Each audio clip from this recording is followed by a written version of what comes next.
Olá, essa é a videoaula de barra cigana, no qual você vai aprender a fazer sua mesa e se livrar do karma negativo do cliente. Aqui nós temos também os outros videoaulas: defesa psíquica, prosperidade, magia e sedução. E para complementar tudo isso, nós temos nosso banho aqui de saúde, prosperidade, amor e espiritualidade cigana. Obrigado.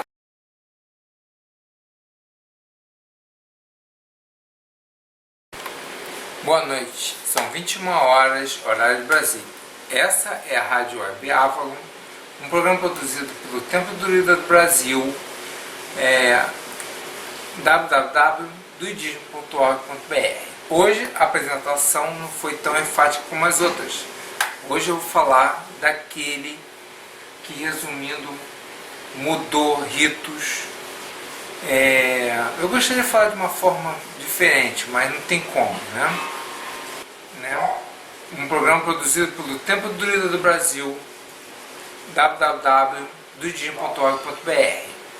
No dia de hoje vamos falar daquele que mudou os ritos, alterou tudo que nós conhecemos como verdade, absoluta ou não. O nome dele é Apolônio de Tiana.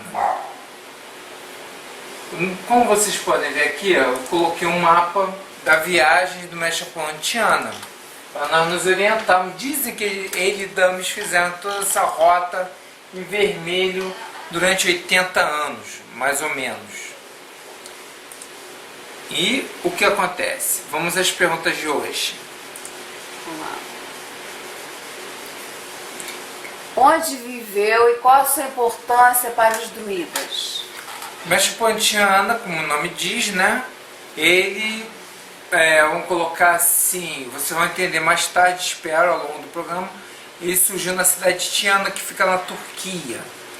Por qual sua importância? Nós vamos também ver isso ao longo do programa. Por que ele não é muito citado? Porque ele foi acobertado, porque havia uma religião crescente no momento chamado cristianismo. Um novo profeta. Muda-se algumas coisas, mas muito do que é atribuído a esse outro profeta foi realizado pelo mestre Apolônio. O que ele representou para a comunidade da época? Ele refez ritos, ele curou,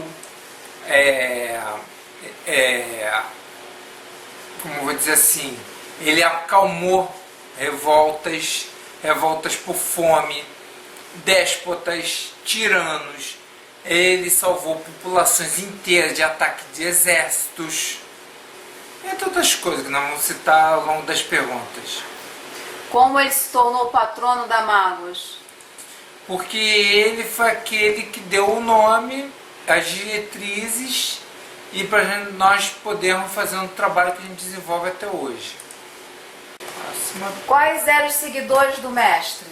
Olha, aqui eu coloquei os principais, que não está listado, são 5 conhecidos.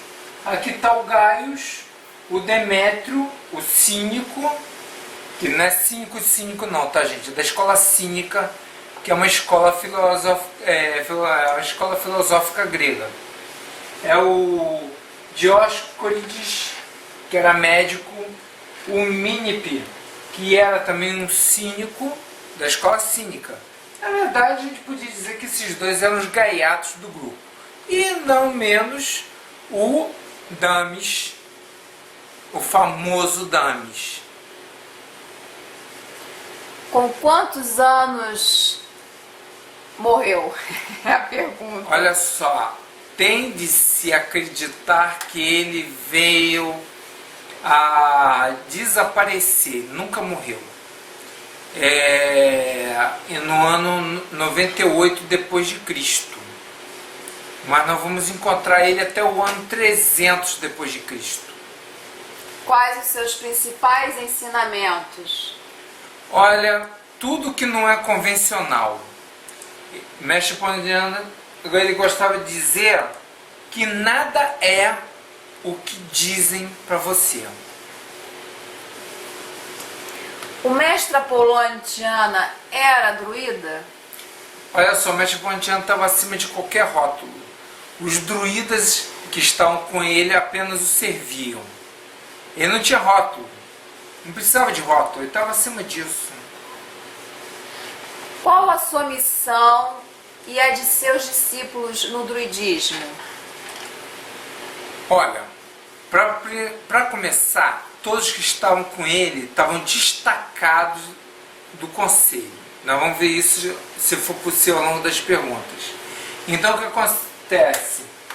Uma das missões dele era visitar os cofres do templo, reativar, proteger, resgatar, como você quiser colocar em termos, fazer engenharia social e colocar muito das coisas da antiguidade em segurança, né?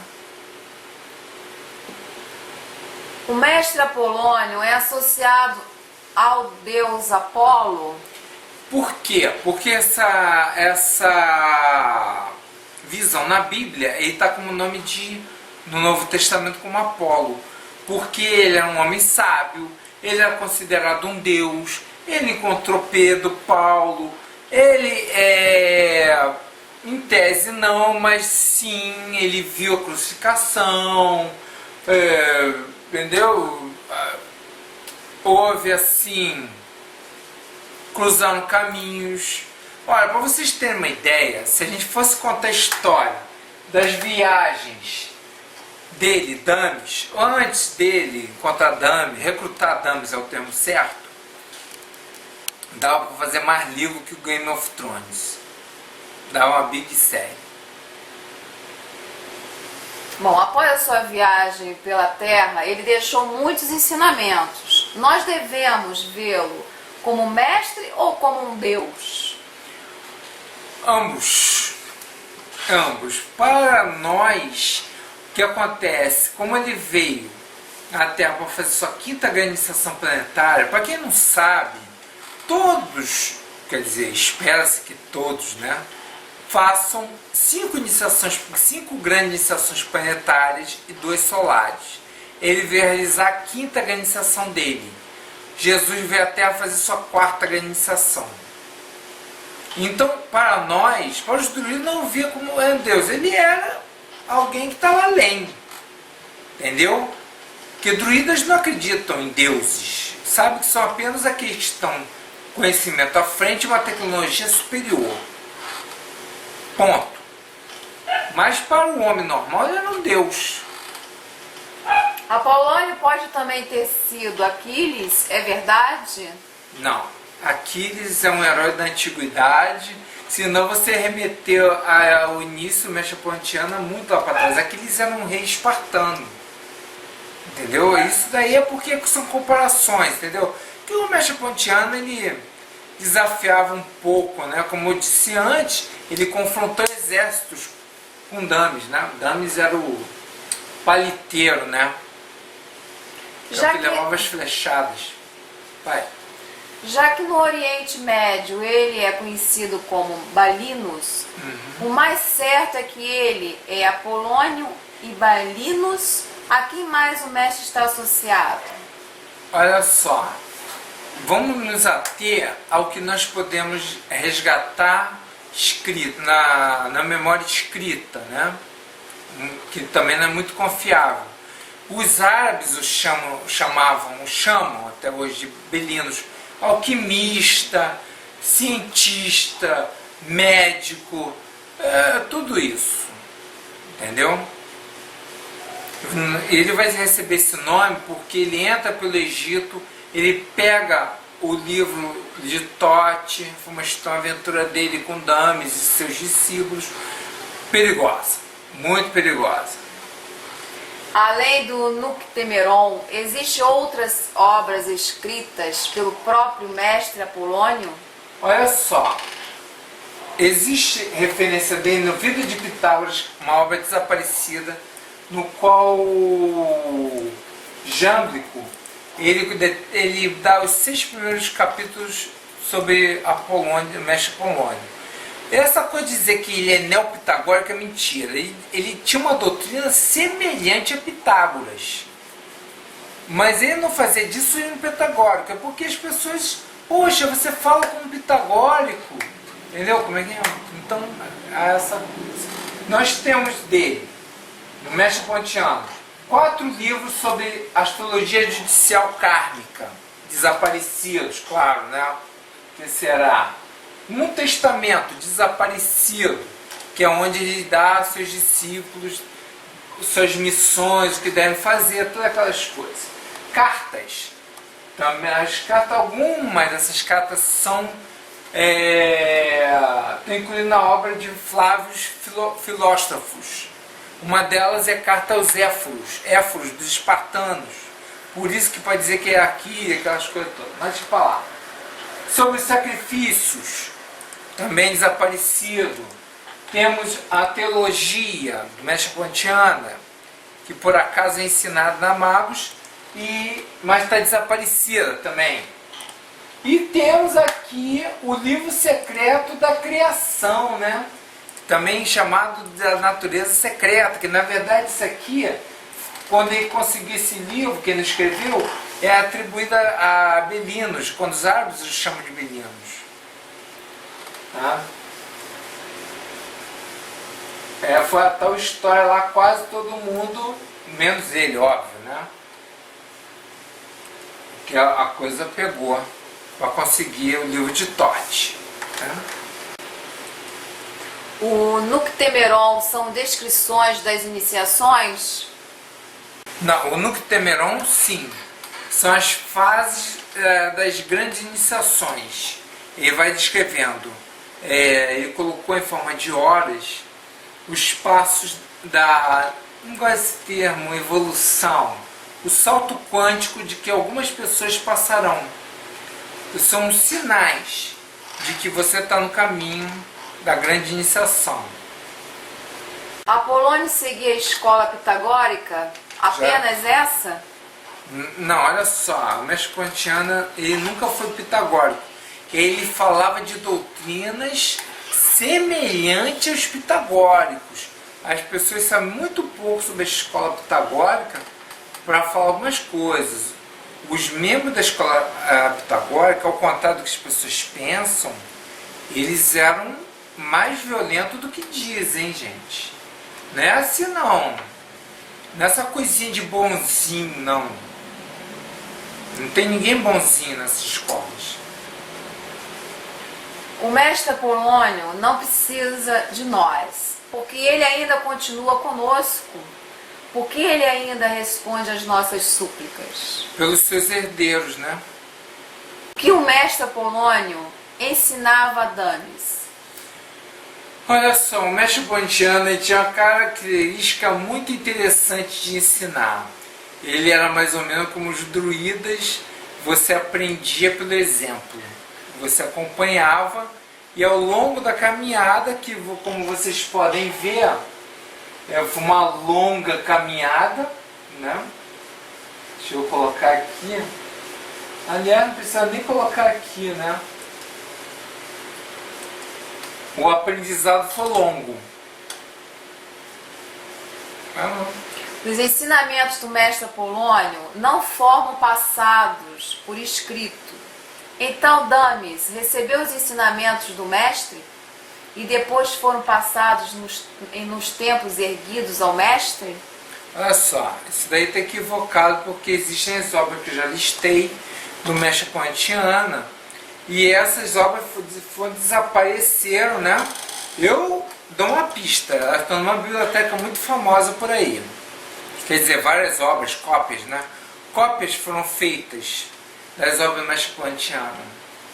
A verdade é que o mestre Apolônio foi sacerdote de alguns deuses? Não, ele não foi sacerdote nem um deus. É que ele se hospedava, né, com todas as despesas pagas no templo de Apolo. Ele estava lá, chegava para Eleusis na Grécia, quando ele passou pela Grécia. Na Grécia ele ficou ficou no tempo de Eleusis. como é que é, Dionísios, que na época tinha Baco também, em Roma. Então ele ficava, ele não era sacerdote, ele chegava e era conhecido como tal. Já dei a dica, hein?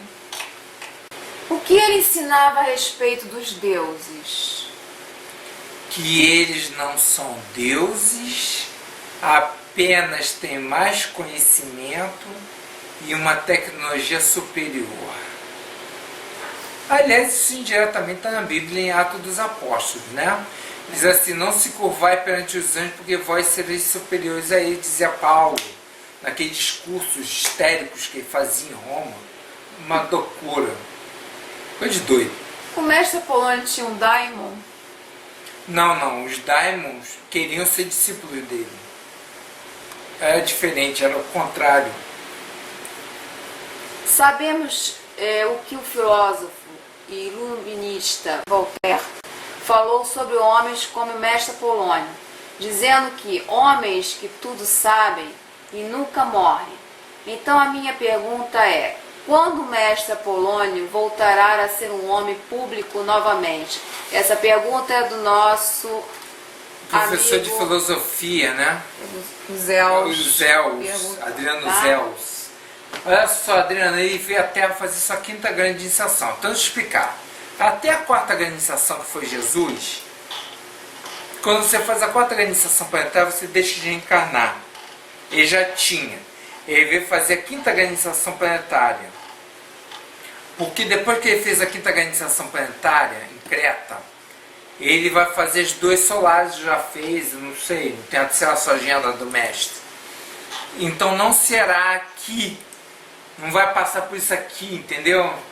Não vai desfrutar da companhia agradável de dames, que ele deve estar agradecendo muito, né? Um artigo no site da Magos fala-se sobre os cofres do tempo e que o mestre Apolônio esteve de viagens com os fenícios, vindo para o Brasil. Há indícios de ancoragem fenícia aí no Rio de Janeiro e os outros lugares do Brasil.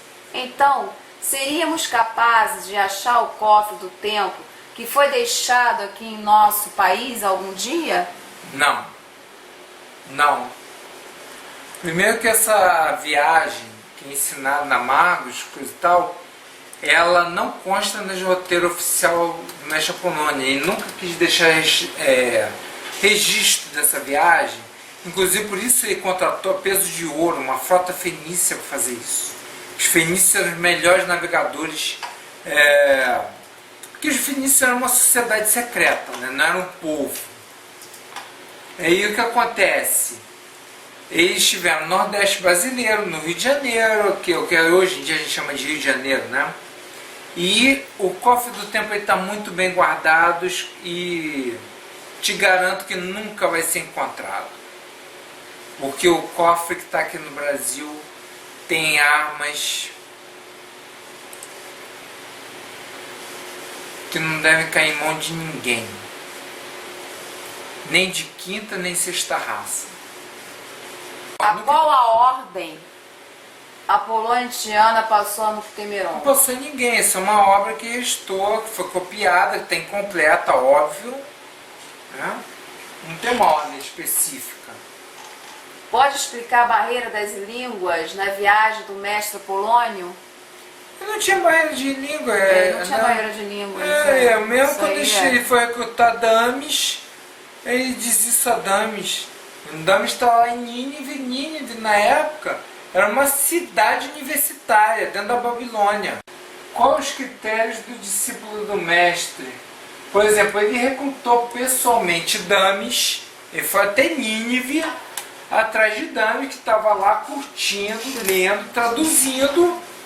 Aí eis que mestre Apolontiana chega a Dames e faz uma proposta indecorosa, irrecusável. Todos os discípulos do mestre Apolontiana, os principais, porque Dames foi o primeiro recrutado, depois Dames recrutou os outros, né? Já tinha imortalidade. Então o que será que o mestre Apolontiana negociou para aceitarem? de bom grado essa viagem maravilhosa pelo mundo antigo. Se hoje essa nojeira, imagina naquela época. Por exemplo, Pode falar sobre os por milagres que o da Mecha Polônia. Pontiana é tido por erradamente por alguns grupos, não vou dizer quem diz isso, não é uma ordem, é um grupo. Diz assim que ele é a reencarnação de Jesus de Nazaré. Pô, Jesus de Nazaré foi crucificado em 33 depois de Cristo, cara. Não foi antes, fez ano zero, não, foi depois. Então o que acontece? O Mecha Pontiana, ele estava em Roma, né? Ele já tinha viajado pela Grécia, tocado horror nas escolas, aquela coisa toda. E no ano 60, que era um ano maravilhoso para você ter em Roma, governo de Nero, Beodicé está se rebelando no que hoje se chama Inglaterra, Escócia, né? Pô, acabou de massacrar as legiões romanas na Inglaterra, no que chama Escócia, Inglaterra, expulsou os romanos das Ilhas Britânicas, é uma maravilha, Roma tem polvorosa. E aí o mestre tinha essa mania. Aí vê um cortejo de uma nobre romana, aí a mãe chora, chora, poxa, aquela coisa, né, de velório. Então, aí ele mexe, por que choras, mulher? Calma, não chores. Aí Dami se desespera, não faz isso! Ele vai e ressuscita a menina. Nisso tem um jogo de palavras. O nome dessa menina é colocado como Talita. Só que Talita em aramaico quer dizer menina. Então o nome dela se manteve em segredo. E essa menina, e o pai, pô, ficou maravilhado. Foi a polvorosa, estava polvorosa, né? Que os celtas tinham se rebelado de novo. Antes foi Vercingetorix, agora é Beodicéia. A mulher massacrou todo mundo. A Mecha Pontiana ressuscitando. Aí começou, Jesus voltou, foi confusão. Terminou com o pai daquela ouro pro Damis, né? Damis estava muito feliz com o ouro, uma quantia módica de ouro. Mecha manda devolver, mas Damis devolve o ouro. Aí a menina se torna discípula do Mecha Pontiana. E ela não é listada na história como discípula dele. Qual a pergunta que fizeram agora? Bom, o Horácio está perguntando aqui se o mestre ressuscitou os mortos, se era permitido ressuscitar os mortos, se ele ressuscitava os mortos, se era permitido isso. É a pergunta de Horácio. Horácio, entenda uma coisa. Ele está acima do bem e do mal, acima de tudo que você compreende. Há uma passagem que Dami pergunta para o mestre assim, mestre, por que o senhor fez isso? E o mestre Pontiano, ele não olhava para você. Ele diz assim, fiz porque eu posso. E naquele momento Damis recebeu um salto quântico. Entendeu? Eu vou contar uma história para vocês, que vocês pesquisar, vão ver que ele acabou com rebeliões, teve exército que ia massacrar a cidade inteira. Teve gente que parou de... os generais paravam, quando chegavam na cidade tinha uma estátua do Mestre Pontiana. Parava. Por quê? O Mestre Pontiana, o que ele fazia? Ele mandava dames, né? Avisar a gente, olha só, o Mestre Pontiano mandou vocês depor as armas e todo mundo ficar em paz, vocês não vão saquear, matar e destruir essa cidade. É claro que todo mundo ria na cara de Dami, mas Dami já estava acostumado com isso, entende? Era uma risada generalizada. E aí o que o mestre fazia? O Mestre Pontiana fazia se matar com suas próprias armas. Só poupava a vida do general para espalhar a notícia. Então o que você acredita? Que ele parava exércitos dessa forma ou era contando parábolas? Eu deixo para você decidir. Quer ajudar esse programa a continuar no ar? Mande sua colaboração para a sacerdote Márcia Matos.